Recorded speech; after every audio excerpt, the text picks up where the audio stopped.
નમસ્કાર મિત્રો, તો આજે દિયોદરમાં યોજાવાની છે તાલુકા પંચાયતના પ્રમુખ અને ઉપપ્રમુખની ચૂંટણી, જે 25 તારીખે મોકૂફ રાખી હતી અને 27 તારીખે ચૂંટણી થાય તેવા પ્રાંત સાહેબના નિર્ણય હતો। તો આજે વહેલી સવારે નિર્ણય થશે કે કોણ બનશે પ્રમુખ અને કોણ બનશે ઉપપ્રમુખ, ભાજપ તરફ અને કોણ બનશે ઉપપ્રમુખ।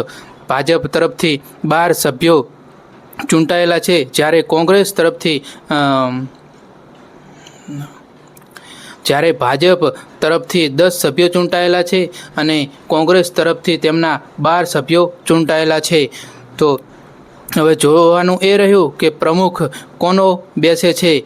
25 તારીખે જે હોબાળો થયો તેના અનુસંધાને આજે 27 તારીખે જે આજે પ્રમુખની ચૂંટણી યોજવાની છે તેની અપડેટ તમને આપતો રહીશ। તો વિડીયોમાં બન્યા રહેજો અને જો વિડીયોમાં નવા હોય તો મારી ચેનલ અરવિંદ રાઠોડને સબસ્ક્રાઈબ પણ કરી દેજો, જેથી તમને નવી અપડેટ મળતી રહે।